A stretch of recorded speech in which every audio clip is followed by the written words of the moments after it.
Welcome back to the most accurate podcast here at 4for4 Football. As always, I'm your host, John Daigle, joined today in the midst of training camp, all the notifications, all the news happening behind the scenes, none other than friend in life, John Paulsen himself. John, how's it going? It's going good, John. It's good to see you. My wife is out of town this week, so I'm doing the single dad thing, and it's nice to have some adult interaction, such that it is. I don't know how you treat weekends like that, but I know sometimes men, women, when they go solo, tend to panic, especially when it comes to dinner. Are you someone who goes delivery every single night, or are you capable of getting in the kitchen and cooking yourself? Yeah, I'm cooking lunch for Max here and there, and then definitely a lot of eating out dinners. I don't want to mess with cleaning all the dishes and all the pots and pans and everything. Is there a go-to lunch you cook? Because when you say cooked lunch, I don't know if you just slap something together, beans on toast, and call it lunch for him. Today he did a chicken and cheese omelet with some salsa on the side and a slice of sourdough bread toast. So yeah, he does pretty well.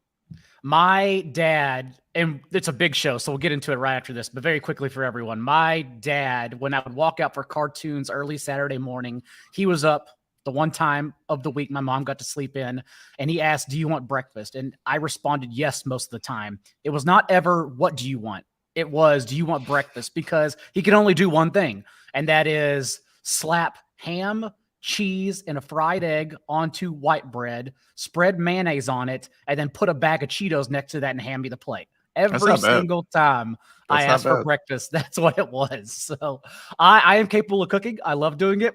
My future children, if that happened, will get something, although that's okay, we'll get something certainly better than that mayonnaise sandwich. Still not sure where that came from. But nonetheless, big show because training camp news, which we're about to dive into. After that, we will be diving into our ideal and perfect first round, the top 12 players we believe you should be prepared for, and then thus studying for afterwards, thinking you were going to get this player at your certain draft slot if you already know where you're drafting in your home league. Not to mention at the end of the show, friend Drew Davenport of Football Guys is coming on because we're going to clear the air and discuss where we should now be targeting Deshaun Watson, Alvin Kamara, and Dalvin Cook in drafts based on their current court cases. Fun conversation with them coming up. But before we dive in, remember everything going on behind the scenes, you can get access to via the promo code at Underdog 4for4. That is the number, the word 4, and then the number 4 again via a $10 deposit for a new user. That's it. Use the promo code 4for4, deposit $10 to a new account, and boom, you have access to the site. You can also right now, remember, 10% off a pro sub if you sign up. Any sub, the betting sub as well, but also using the promo code 4for4 and Underdog. That is another way to gain access to everything we're about to talk about. Having said that, Paulsen, Tim Patrick was the most unfortunate news of training camp so far. Suffered a torn ACL in practice, and immediately, as we expected, since it was a non-contact injury, came down diving for a catch, got ruled out for the year. What adjustments have you made so far after the Broncos lost Patrick for the entire season?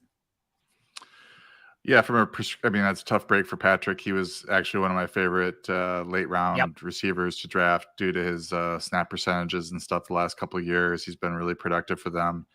I think this injury now makes the ADPs for Cortland Sutton and Jerry Jeudy make a lot more sense, although I think they might even both go up further from here because of this, and that would make them not make sense anymore. But I can see it now where you have Sutton in the top 20 and maybe Jeudy in the top 25 or thereabouts. I think Jeudy now has a chance to play in 2 receiver sets. He was only playing in 65% of the snaps last year, and that's a big issue, big red flag for me if you're trying to draft him as a low-end wide receiver 2 or a middle-of-the-road wide receiver 2. But now he's got a chance to sort of return that ADP value. Sutton and Jeudy definitely look more appealing. And then now KJ Hamler, I think, is a sleeper who would likely play on 3 receiver sets once he's healthy. He's a fast guy. His ADP is really, really low. So I would assume that's going to spike a little bit now that Patrick's been ruled out. Jeudy Definitely the biggest winner here in my mind. You mentioned potentially play on 2 wide sets. I don't think they have anyone else that can play in 2 wide sets, since that was the only question mark really with him over Tim Patrick. So he's locked in. I did a higher stakes FFPC draft last night, redraft team with Pro Football Focus's Ian Hartitz, and we took him to start the 5th round. And the argument is, and by the way, that's around Adam Thielen, Gabe Davis, Diontae Johnson, Marquise Brown. And the argument is like now that spot for Judy is entrenched. So we're not worrying about him being on the field at all. What happens afterwards with his performance, whole nother argument. But at least we know for sure now he's on the field in 2 wide sets. So yes, love the Judy bump. KJ Hamler, I'm expecting his ADP, which was around 175 overall, to settle into 140, 150 as a strong 3rd receiver with Russell Wilson. And then honestly, since we have a lot of listeners who play in these deep 20-round leagues, dynasty leagues off waivers, and just rounds and formats where you need to draft deeper players, the one player that stands out to me who's been getting more first-team reps post Patrick injury is their 5th round receiver, Montreal Washington, who actually did score 30 all-purpose touchdowns on 49 collegiate games at Samford. And more importantly, last year, he had 1 game against SEC competition, because I think this is very important, something Christian Watson never had his whole career. And Montreal Washington actually recorded 13 touches for 143 yards and 2 touchdowns from scrimmage as an offensive player against Florida last year. Also last year, 91% of his routes came from the slot. So that's where he can logically fill in as a rotational player behind KJ Hamler. So deep leagues only, but that to me is the fallout, not to mention probably more Greg Dulcich as well for your tight end 3, tight end 4 premium leagues. Yeah, and they've still have Travis Fulgham on the roster, right? Yep. He had that real nice stint for the Eagles last year. Kendall Hinton, Seth Williams, Tyree Cleveland. So, that Washington call might work out for you. Another receiver who suffered an injury was James Washington of the Cowboys, carted off the practice field with a Jones fracture and expected to miss 6 to 10 weeks. I have heard, listening to local Dallas radio, that he's actually leaning closer to that 10-week mark, which is what we expect from a Jones fracture initially. So what adjustment did you make to reflect on the Cowboys passing game? Yeah, so I bumped up Jalen Tolbert a little bit. Noah Brown apparently has had a good camp so far, and a few receptions and yards to the peripheral guys there. Probably will be Lamb, Tolbert, and Brown to start, and I'm the 3 receiver sets while Michael Gallup works his way back and James Washington works his way back. Tolbert's apparently not having like the best camp ever or anything like that. He's not tearing it up, but he's in a great spot. I mean, you can't ask for anything more for a rookie receiver to be catching passes from a good quarterback and having that 3rd option being open in the Dallas offense after CeeDee Lamb and Dalton Schultz get their targets. So I'm leaning Tolbert right now over Brown, but we'll see how that sort of plays out and see if maybe Brown can move ahead of Tolbert in my estimation or my projections. We'll see. It's not a super confident pick. I think I took him. Yeah, I was fairly excited to get him in the 10th round of a 14-team league at the end of the 10th round. Once that news broke, I took him 1 spot after Gallup. And I think he's been going a few rounds after that. But, looking at him as maybe the 3rd option in that Dallas offense, I think there's some upside there.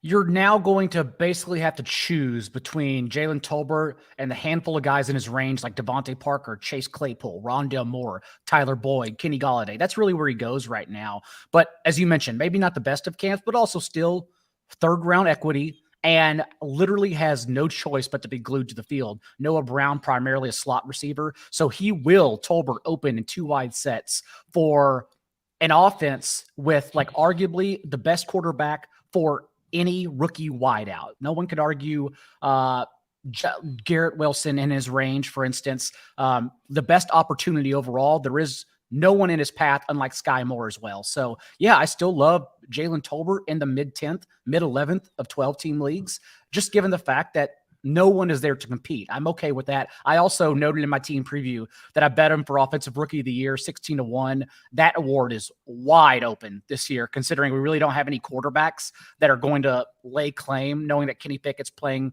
with the third string offense and not doing well in camp right now. So much so that Mason Rudolph is apparently may start for the Steelers. So overall, yes, I think that's wide open. And I love Jalen Tolbert still at his increased range. Yeah, and I would just add that I just pulled up his prospect profile at Reception Perception, and Matt Harmon was pretty positive about it. He doesn't, in terms of the success by route, almost all of them are green. There's 2 that are yellow, and everything else is green, which is a good sign that he's been pretty successful on many different routes. And he, just to pull a quote for Harmon, he said, "I wasn't expecting him to be a big time separation player, but he was a pleasant surprise during the charting process. His ability to thrive in multiple areas is a huge plus." So I think he has the endorsement of Matt Harmon. So that's good too.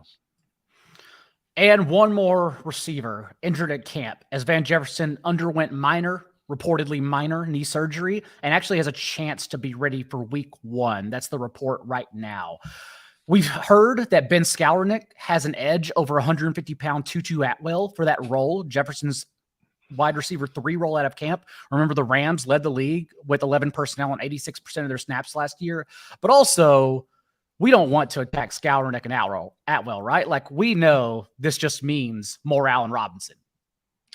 Yeah, I'm pretty high on Allen Robinson this year. He's 18 right now and half PPR.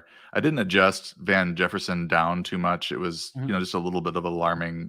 We didn't know for a while there, and then now it sounds like, to me, it sounds like a scope. I had 2 scopes in, one on each knee when I was in college playing basketball, and I was back in action 3 weeks later. It sounds like the same thing here.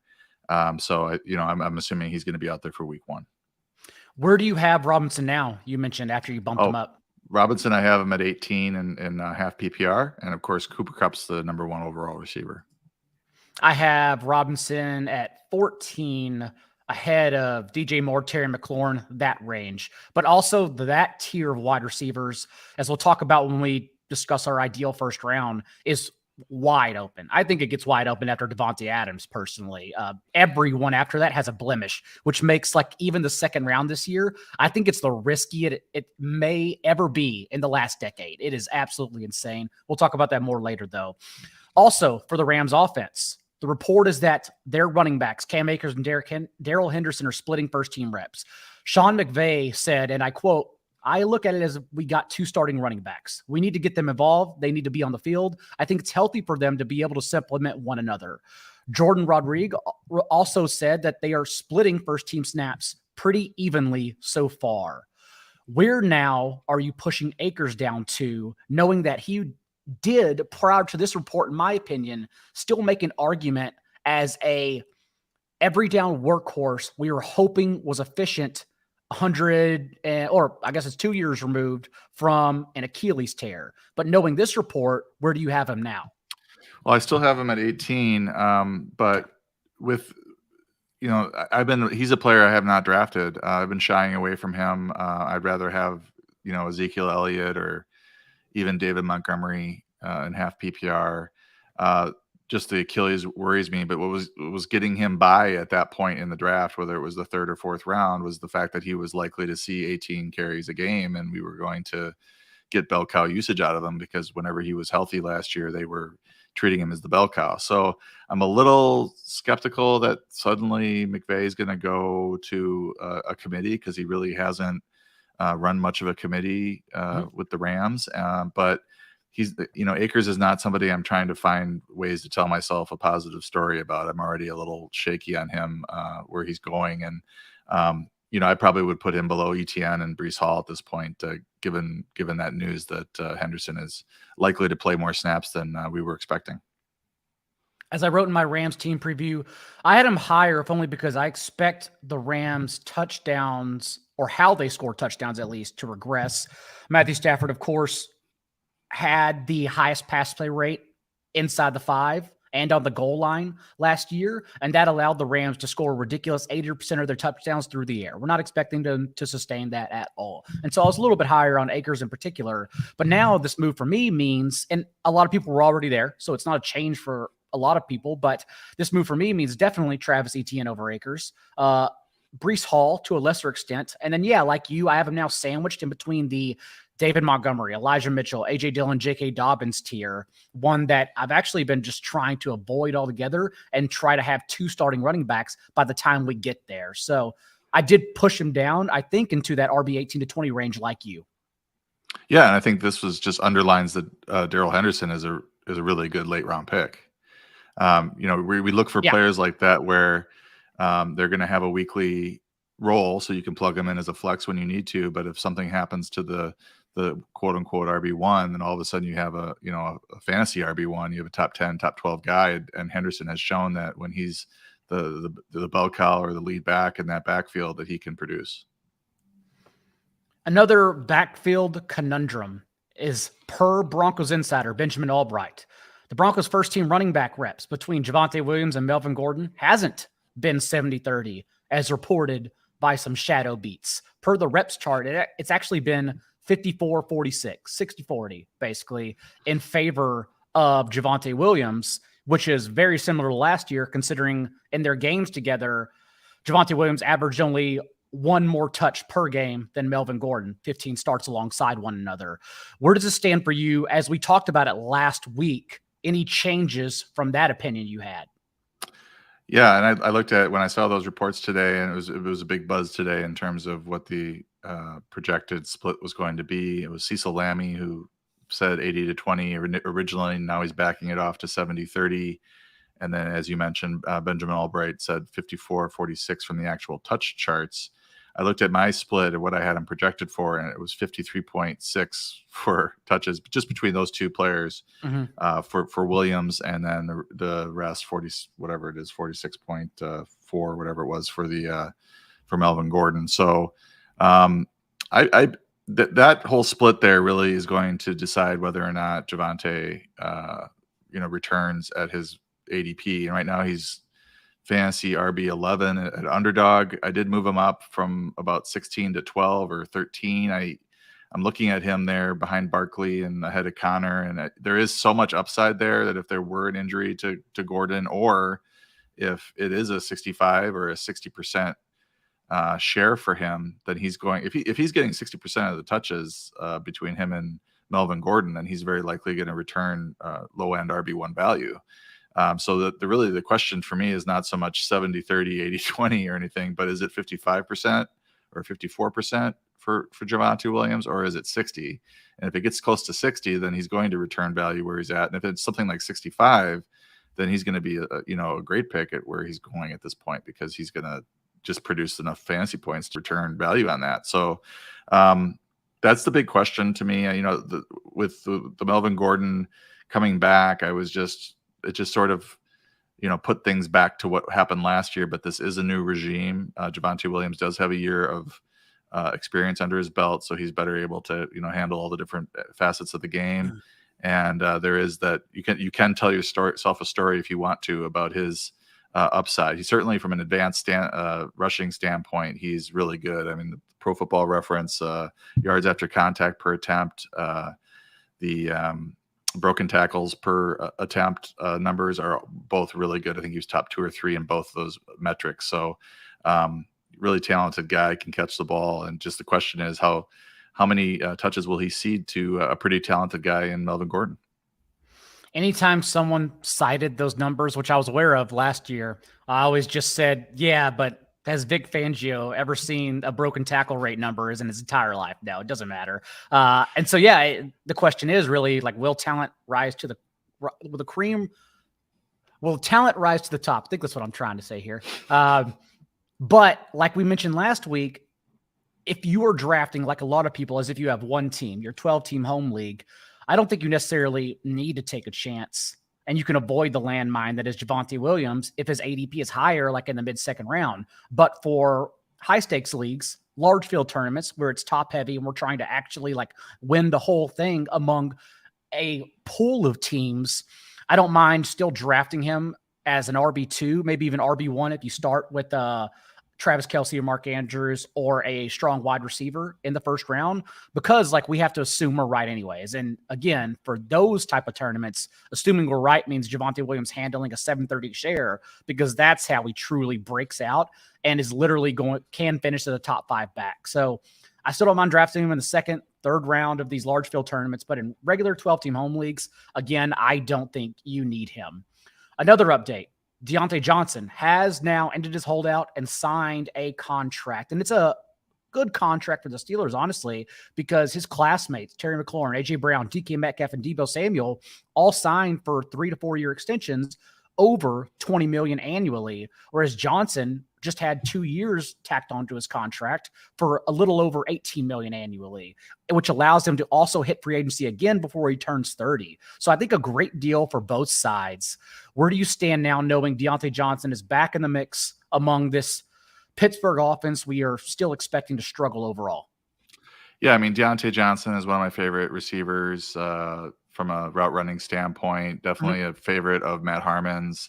I love guys like this. I mean, Harmon was on Diontae before he was a top 10 receiver. He was a wide receiver 20 2 years ago, and then wide receiver 8 last year. So just a great value, I think, for 4th, 5th round last year. And he's going in the same range this year.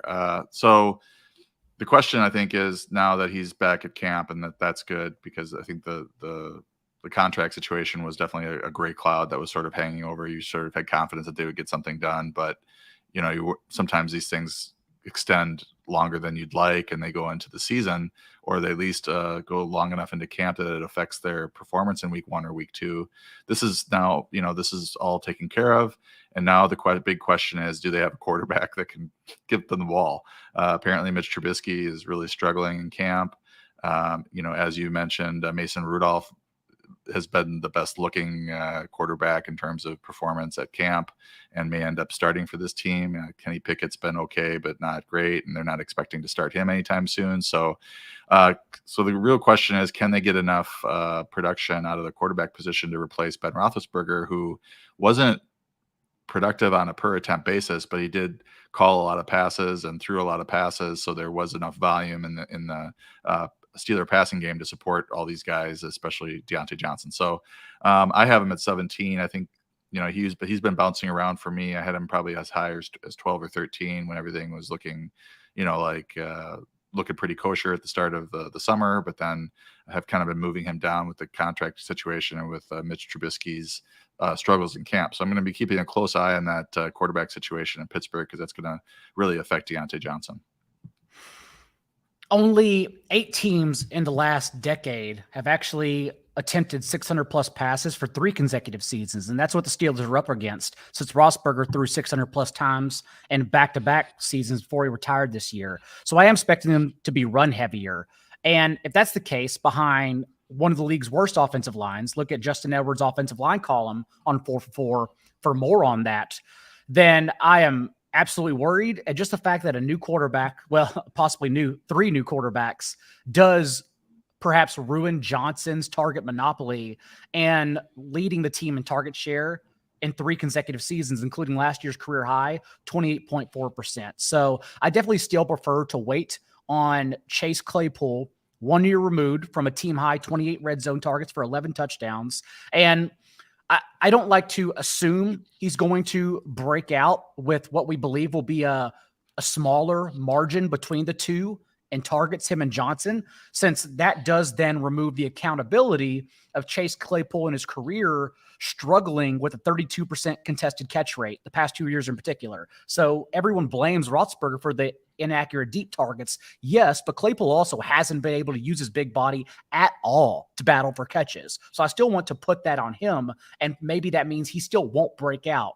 But I can get a player of his profile, his talent in the 10th round, and that can still be used as an edge, as a bet against Diontae Johnson, rather than drafting Diontae Johnson as a top 20 player. So that's still the way I handle it. But honestly, overall, like if we just miss out on Steelers players altogether this year, I think that's okay too. Yeah, I mean, I think it's worth looking at George Pickens later. Yeah. There's a non-zero chance that he outperforms Claypool. Just a note on that offensive line. I was actually talking to Connor Allen in Slack about that offensive line, and he said the same thing you did, that they were just terrible. But I looked at Football Outsiders last year. They were 11th in adjusted line yards, and then they were 28th in adjusted sack rate. So a lot better in the running game than they were in pass protection. And just looking at the actually, I think it's flipped. I think it's 11th for let me double check that. 11th for adjusted sack rate, 28th for adjusted line yards. So I had that flip. So they were a lot better in pass protection than they were in the running game. They did add James Daniels, a guard from Chicago, and Mason Cole, center from Minnesota. They had the third most net money spent on the offensive line. So they are trying to shore that up. So I would expect this offensive line to be a little bit better, and they were already pretty good in pass protection. So I'm not too worried about that facet of it. I just, I think Diontae Johnson is really good, and he's the one that him and Najee Harris are the two players, and Freiermuth too, I guess. But those are the players that I want from Pittsburgh. I'm not taking too many shots on Claypool right now, because it just seems like after a kind of a down year that he had, that they went out, they drafted Pickens, they drafted Calvin Austin as well, and I don't know if they're trying to replace him or they're just trying to replace Juju Smith-Schuster. And now with Diontae extended, Claypool's the odd man out, essentially, knowing they have the other three under contract for at least possibly for the next 2 years. Yeah. And finally, Irv Smith, everyone's favorite tight end, even on Underdog, had surged to the tight end 11, tight end 12 overall, which is insane. Underwent thumb surgery, still only questionable for week 1. That's pretty much what we're eyeing right now. He believes he'll be back. We'll see, though. Where does he stand for you? Do you budge on him at all? And what range is he in now? I've been a little bit lower on him. The tight end 2 rankings are really weird, I think, this year. I think you can really, after Freiermuth, maybe Cole Kmet, you can really rank them in any order, and it will seem logical if you look at it through the right lens or your lens or whatever. So I thought his ADP was getting a little out of control, getting into low end tight end 1 range. I certainly think he has that sort of upside, especially if the Vikings passing game, the volume there is increasing like we're expecting it to under the new regime. But you've got Justin Jefferson there, you've got Adam Thielen, and KJ Osborne's a pretty talented third receiver. So, how many catches really are we looking at for the tight end there? So I sort of left him where he's at, because I had him at 18, and just because I thought that he'll be back for week 1, and I wasn't all that high on him anyway, so I didn't want to dissuade people from drafting him at that point in the draft. For me, I thought he should always be behind. So as I am getting more into redraft season now in these 350 and main event FFPC drafts, I'm noticing if I miss out even in a tight end premium format, like the players I want afterwards. And the only 2 tight ends I genuinely keep going back to after the top 5 are gone, and then in the later rounds, it's Alberto, especially after the Tim Patrick injury, knowing this solidifies Alberto, who was the tight end 26, tight end 31 in fantasy points per game his first 2 years, behind Noah Fant. Just to be in that range, even a fringe tight end 2 on less than 50% of the team snaps in both seasons, and now we practically know he's going to play more snaps, especially after the Packers injury. I keep going back to him thinking his ADP is far too low as the tight end 16, 17, when he should be a top 12 player, honestly. And David Njoku, another one who his ADP is extremely low. It's actually very easy to get him in the 12th, 13th round, and second contract, extreme athlete, the kind of profile we want, only 26 years old, and still top 3 in routes run last year in games Austin Hooper didn't play. So everything is there, except maybe Deshaun Watson for David Njoku. So those are the 2 players I keep going back to in that range, rather than sticking with Irv Smith, Pat Freiermuth, Mike Gesicki, all those guys anyhow. Yeah, I think I would add Cole Kmet to that list. I think he has a lot of upside as the number 2 option for the Bears. They did almost nothing at the receiver position to really shore up stuff behind Darnell Mooney. And Kmet, I think he was second in targets last year, 92 or something. So he's got room to grow. And that was, he's a young tight end coming up. And I don't think he caught a touchdown pass last year either. He did not. 92 targets and didn't have a touchdown. I think he had the second most red zone targets without a touchdown after Cole Beasley. So I think that will change, and there'll be some regression there. So he's somebody I'd like to try to get if I miss out on that top group, or if I don't get Dalton Schultz or TJ Hawkinson. I like your Albert O call. I've been on him.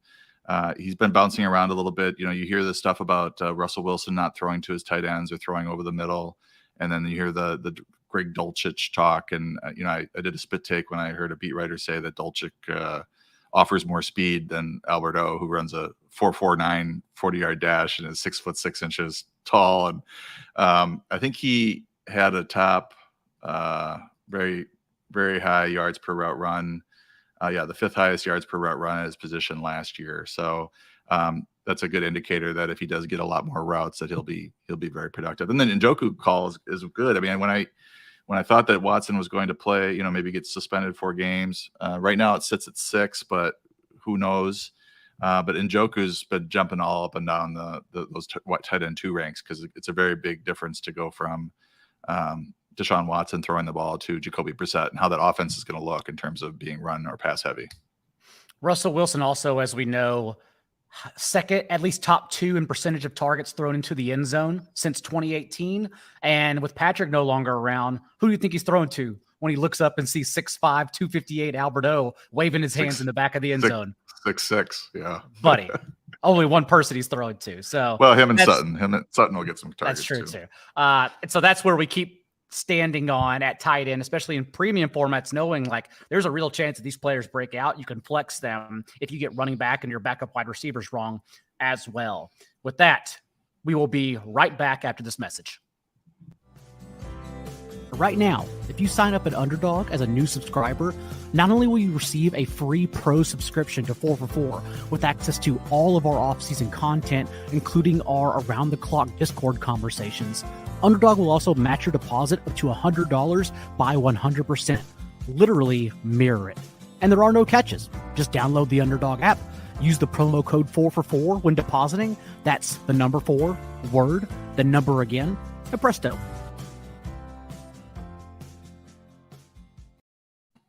This practice, I believe, will prepare everyone for what we think their first pick should or will be in the first round of 12-team leagues. Yes, these will be our rankings. We'll jostle them around a bit and discuss why we have those players where we do.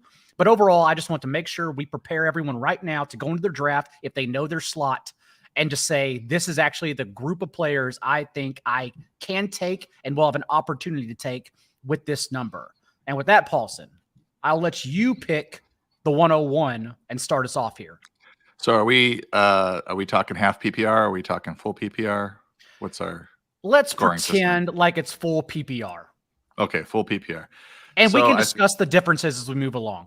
Okay, so I would just say with the 101, the reason I ask is because I think in half PPR, Jonathan Taylor is my clear 101. I mean, I think you could make a case for Christian McCaffrey. I think if you get into full PPR, there's definitely a case you could make for Christian McCaffrey if you want to sort of ignore his last 2 seasons of injury history and want to draft him at 101. But I'll take, I don't know how you feel about it, but I'll take Taylor 101 in both those formats.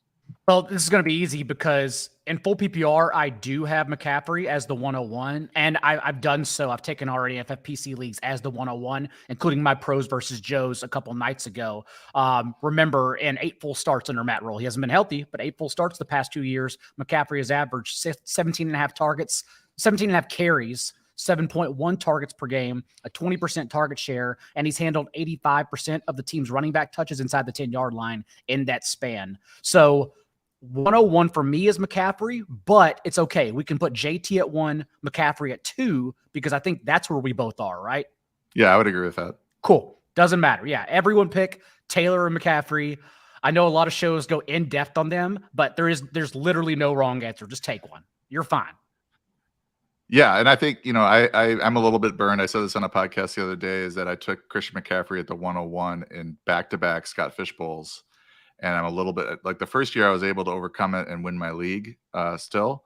But last year it just sunk me enough. And I'm just a little bit burned on him. I think there's also the Donta Foreman signing. And I don't know that necessarily is going to make a big difference for him. But maybe they're trying to take a little bit of the load off of him. And so he's not going to have that overwhelming workload. I think the Taylor pick is safer. And you have a great offensive line there in Indianapolis. And we know that team's going to score touchdowns. So he should be a pretty safe pick there at 101.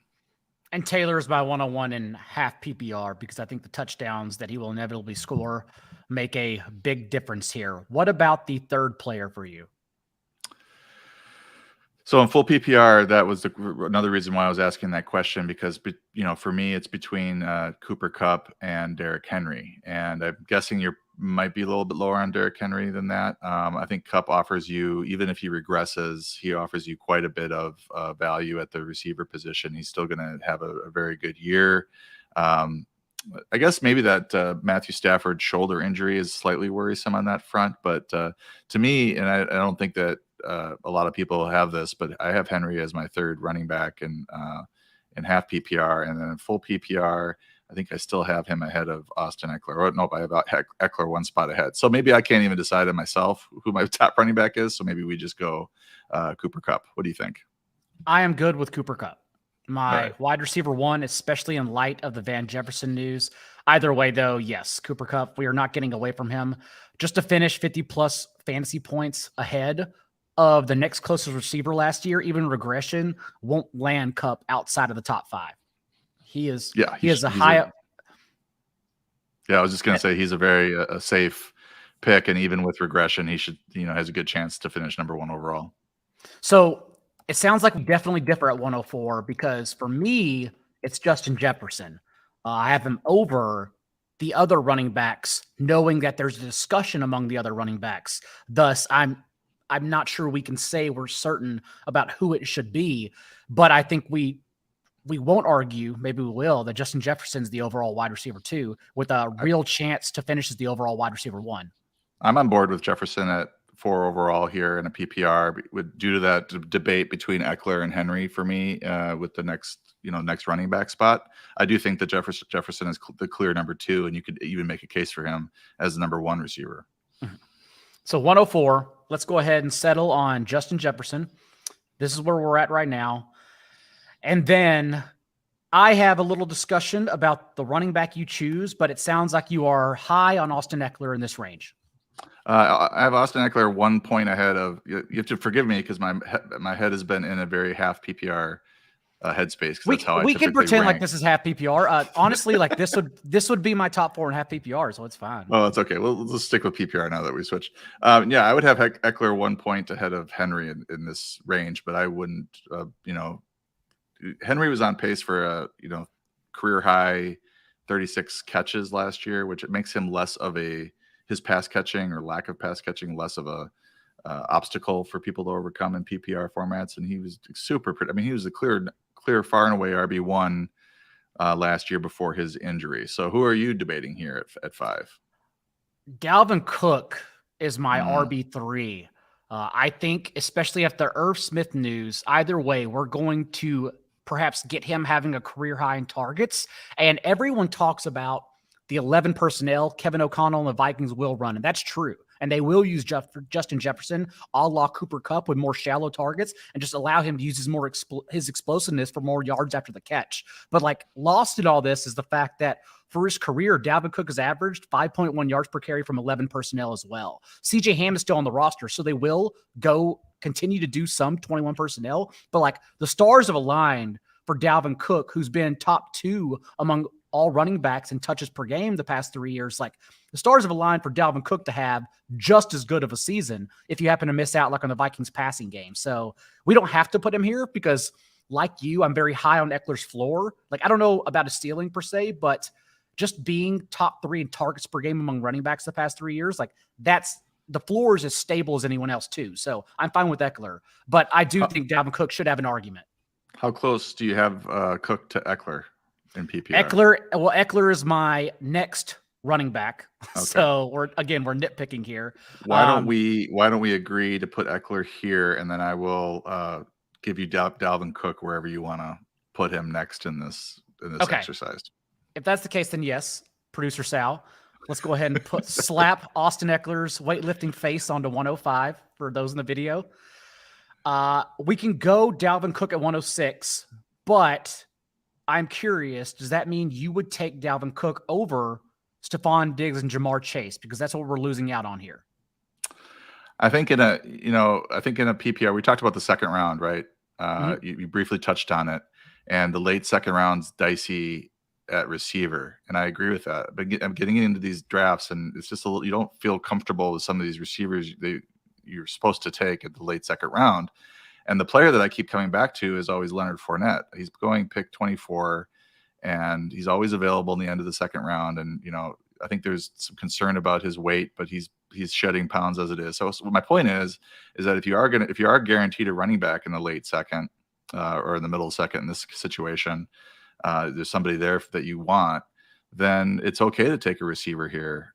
You can go receiver, running back, and then even into the third round, James Conner's available. So if you do want to get 2 running backs out of your first three picks, you can do that. And by that notion, you could take a Jamar Chase here at what, 6? Mm-hmm. But if you want to take Cook, that's okay. I'm not going to fight you on it. I have Dalvin Cook ahead of Stephon Diggs and Jamar Chase, so I'm going to say Dalvin Cook. Okay. I do. So let's go Dalvin Cook here at 106. I do have Diggs and Chase ahead of Eckler, but again, we're just nitpicking here. It's fine. We're agreeing on a top 12, and this gives everyone insight into what they should be looking at, especially in the middle of the first round. And like you said, even as much as the industry, even us ourselves, tout CeeDee Lamb, I think CeeDee Lamb has blemishes too. So after the top 10, I generally think the entire second round, third round is the diciest, like I mentioned at the top of the show, it's ever been. I mean, I think the top half of the second round is nice. That back hack for the second round is just dicey. It just doesn't feel great with a lot of the players that are there. And you feel like you're going, especially with this Mike Evans thing with, Chris Godwin likely to be back week 1 or close to being back week 1. And then the Julio Jones thing, it just worries me that his volume might not be where it needs to be. I mean, he's been being drafted in the middle of the second round, late second round. And it was always kind of a no-brainer, but now it's a little dicey. We lost him in the top 12. He was there for a little bit at the end, but we did lose him. So 107 to you, knowing the wide receivers are still here. And as we both mentioned, I think it's perfectly acceptable to go Diggs or Chase at 105 or 106 over the running backs. But where do you have now? Yeah, and I would mention I think Derrick Henry is fine here in this range as well. But let's go Chase here, if you're okay with that. I'm okay with that. I will make this easy for Sal because I have Diggs 108, and my argument for Diggs over Chase, I think I've said it on the show a couple times, but I'm going to make it because I really think Diggs can finish as the overall wide receiver 1 because right now, even at 108, because he's behind a couple others, he's essentially getting discounted since last year. Everyone looks and says he didn't have a ceiling, but they were misdrafting him for what he did the year prior. His first year with Josh Allen, of course, led the league in basically every receiving category, targets, receiving yards, catches. Was not expected to sustain that. Those are crazy numbers to sustain, and yet everyone was treating him as a top 5 pick the following year, last year. And what did he do? He actually lived up to the opportunity. 9.7 targets per game, led the league in end zone targets, and his rate of throws 20-plus yards downfield increased from 9% that first year with Josh Allen to 17% last year. But even then, even with all that abundance of opportunity, increased opportunity, still finishes the wide receiver 10 in fantasy points per game. So the results weren't there, but everything you want to see from what your wide receiver gets was all there. And so he's being discounted for some reason because of the results. So I am very high on Stephon Diggs. I definitely think he should be in this range right here. Yeah, and I don't disagree with anything you said. His efficiency dropped pretty significantly, which is, concerning. You go from 96 yards per game to 72, which is more around where his career averages were, about 72 yards per game. So I would rather go with the young stud receiver that tore it up last year and probably will be a little bit better this year in terms of his knowledge of the game and experience. But no problem with Diggs at the end of the first round. So I'm fine with that. 109 to you. I think we have to take Derrick Henry at this point. Do you have a case for anybody else, or I think this is where receiver drops off after Davante Adams. So I have Davante Adams right here. Also right now in FFPC leagues, I don't know if you noticed this, you can actually get Derrick Henry at the first round turn. He's basically being skipped on by a lot of people. And the argument would be that in averaging 30 touches per game last year, that has to live up post-injury, age 28, when even the year prior, he also had over 320 touches under his belt in both seasons. So he has to be an anomaly. That's the argument here. And I think you look at him and he is an anomaly. Mm-hmm. I think he's built different. I don't know. To me, he strikes me as an Adrian Peterson type that's going to buck some of these changes as long as that foot is healthy. And it appears to be, for me, him being able to come back and play on it late last year, even though they weren't the most productive games of his career or close to it. The fact that he was able to be cleared to play and played at all tells me that the foot's not an issue. I'm surprised that his stock is falling this much, but I think there is ageism in fantasy football. I think, we're writing this guy off now at age 28. It used to be 30 for running backs where you wouldn't draft a running back over 30. And now at 28, we have the player who was the overall RB1 through 8 weeks by a wide margin, falling in drafts. I think it's a little bit odd, but if you want to go another direction, I'm okay with it. You're very positive on Derrick Henry. I don't want to take this away from you. And honestly, like, he'd be in my range in like around 12, because that's when it gets dicey with DeAndre Swift, Joe Mixon, Najee Harris, Saquon Barkley, that group. So this is fine. You're very high on him. We can put him here. I will make it easy and go Davante Adams at 10, though. And again, this is where I think the wide receiver cliff is. Everyone likes CeeDee Lamb. I really don't know. Well, I at least know that they've never used him as they said they're going to use him. And yes, there's more opportunity than ever, especially since Michael Gallup is likely not going to play week 1. We don't even know if he's going to open on the team's PUP list. And now, of course, no James Washington. This should all be there without Amari Cooper for CeeDee Lamb to have an amazing season, perhaps even lead the league in catches and receiving yards. But they've never used him as such outside of the slot. So it's still a very big drop-off, in my opinion, from Adams to CeeDee Lamb as the next receiver. And I think, you're right on Adams in that we don't need to worry about him really changing teams or going from Aaron Rodgers to Derek Carr. I mean, I think if he's stuck in Green Bay, he might be the number 1 overall receiver, or number 2, or maybe maybe after Jefferson, number 3. But so there is a little bit of a discount there getting him in with Las Vegas. But he and Derek Carr have a ton of history from college, and I'm not concerned about them making this big trade and then not using him, peppering him with targets. So I think that Davante Adams is a good call. As for CeeDee Lamb, I would love to get him around the 1-2 turn. I think he's obviously has great opportunities. He's got a good quarterback, and his route running really did well over at reception perception as well. So that when those 3 things line up for me, a breakout season, even from where he's been, which has been pretty good, 2,000 combined yards in the first 2 seasons. Not everybody does that. So I think at the 1-2 turn, he's a real strong pick. If I can get him at the start of the second the second round, I'm very happy. Does that mean you're throwing him here at 111 to make sure the second round turn doesn't get him? We're probably talking about Najee Harris here, maybe Swift, or who are our options? I think Travis Kelce is the next player. Yeah, I would agree. Kelce is a nice person to have here at a position where there's just not a lot of production. And again, after Davante Adams, I mentioned the receivers that have blemishes. Like, I think a lot of positions in general have blemishes. You could even say the same for Travis Kelce in this stage of his career, since he did sort of show it last year. Finally not finishing as the overall tight end 1. We don't know if we have complete confidence in this Chiefs offense, which even in trying to find strong free agents to fit Tyreek Hill's role, they still don't have a 1-for-1 talent anymore like Tyreek Hill. So you could argue that Travis Kelce is also worth fading in this range. But given the drop off, I think I'm pretty confident with him here. Yeah, I like Kelce. I like Mark Andrews in the second round, middle of the second round. I've been flip-flopping between those 2 at the top of my tight end rankings. I think they're both really good picks. Kelce's efficiency numbers have dropped off, but the volume should still be there, and he's obviously one of the all-time greats. I think we threw Sal for a loop here. I don't think he has a Kelce picture to slide in there at 111. Oh, he does. Oh, no, he's prepared. He's got it. And 112, the last player in the top 12, is left up to you. I will just, and I think it's among a group of CeeDee Lamb, who you mentioned, DeAndre Swift, Joe Mixon, Najee Harris, and the person I think will be right here in late August, when we all get to Vegas for high stakes drafts, I think Saquon Barkley is going to be right here in the 110 to 112 range, honestly. But the one player I will argue against is actually who you mentioned. I don't think Najee Harris should ever be treated as a first-round player or top 5 running back, honestly.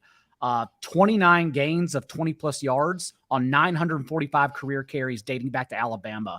Just the RB8 in points per game last year, despite leading the league in touches with 381. He handled 87% of Pittsburgh's backfield touches and saw 94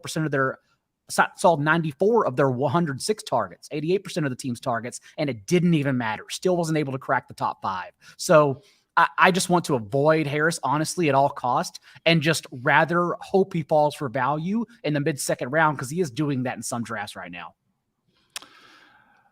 Well, that's an interesting take. I mean, he was RB3 overall because of the 17 games played in PPR. And then you mentioned he was RB8 in points per game behind Mixon, Kamara, McCaffrey, Fournette, Eckler, Taylor, and Henry. Okay, I'm okay with passing on him here. I would say then that in a full PPR format, you probably want to go Lamb at 112. It'll make the people happy. Well, really, it'll keep our mentions clean, and that's what I prefer more than anything. The 112, it doesn't matter if you pick him 112 or 201. You get 2 picks in a row here, so whoever you want at the 201. Who else would you argue here that we left out at the turn? Well, I would have Harris in the first round due to the overwhelming workload and the improvements that they made on the offensive line. I think they also want to go run heavy, the Steelers. So I think his role is safe, even though maybe he's not the greatest player in the world. But the metrics that you mentioned, I think he's a solid pick there at the end of the mid to late first round. Swift is interesting. Aaron Jones, I like to get in the middle of the second round. I think he's a very nice value there. Mixon in PPR is a little bit different than Mixon in half PPR due to the receptions issue, third down role issue there. But he was still really Mixon was very involved as a receiver down the stretch last year, even though they don't trust him in pass protection. I don't think he's not a very good pass blocker. So that's part of the problem. But he still was seeing 4 to 5 catches a game in the playoffs and down the stretch. So it really didn't matter. They were still targeting him. So I don't worry. You go ahead. Oh, I was going to say Mixon is also a great hedge on the Bengals passing game. Everyone talks about their improved offensive line, but then only attacks their passing game. Well, why can't it be Joe Mixon? I don't have any faith in Zach Taylor whatsoever to get the play calling right. And so I think Mixon actually could be a big winner here at the end of the first round.